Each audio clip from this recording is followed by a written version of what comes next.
আসসালামু আলাইকুম। আমি আজকে ভর্তার রেসিপি করে দেখাবো। এটা হচ্ছে নরসিংদীর জনপ্রিয় একটা ভর্তা, যেটা হলো চেপা শুটকি বা চাপিলা শুটকি অনেকেই বলে। তো এই শুটকিটা হচ্ছে কাঁচা বেটে তারপরে হচ্ছে কচুর পাতায় মুড়িয়ে তারপরে হচ্ছে ভাজতে হয়। এই শুটকিটা মূলত হচ্ছে নরসিংদীর এক ভাবি আমাকে খাইয়েছিল। তো তখনই আমি এই ভর্তাটা বানানোর জন্য খুবই আগ্রহী ছিলাম যে কখন বানাবো। তো যখন সুযোগ পেয়েছি বানিয়ে ভাবলাম আপনাদের সাথে একটু শেয়ার করি।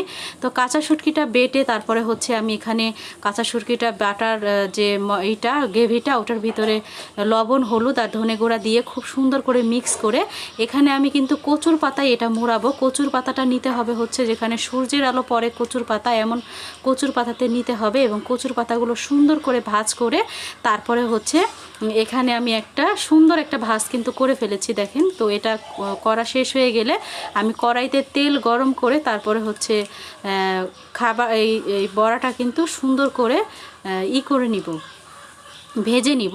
তো একটা একটা করে দিয়ে খুব সুন্দর করে এপিট ওপিট করে খুব সুন্দর করে ভেজে তারপরে হচ্ছে একদম হওয়া পর্যন্ত অপেক্ষা করব, মুচমুচে করে ভেজে তারপরে হচ্ছে আপনাদের দেখাবো যে এই খাবারটা আসলে এত বেশি জনপ্রিয় কেন নরসিংদীর ভাবিদের বা নরসিংদীর মানুষদের এই খাবারটা এত কেন প্রিয়। এবং আমি নিজে খেয়ে আমি নিজেও এটায় মানে খুবই মুগ্ধ হয়ে গেছি যে এই রান্নাটা আসলে এত সুন্দর হয়।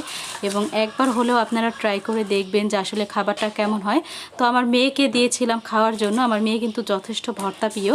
তো মেয়ে খেয়ে বলে যে আম্মু খুবই মজা হয়েছে, কারণ একদমই আমিও খেয়ে দেখেছি যে নরসিংদীর ভাবি যেইভাবে পাঠিয়েছিল ঠিক সেইভাবেই আমি বানাতে মানে পেরেছি।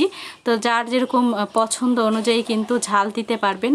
এখানে ঝালের পরিমাণটা আমি একটু কম দিয়েছি যেহেতু বাচ্চারা খাবে, তবে ঝাল বেশি দিয়ে কিন্তু বানাতে পারবেন।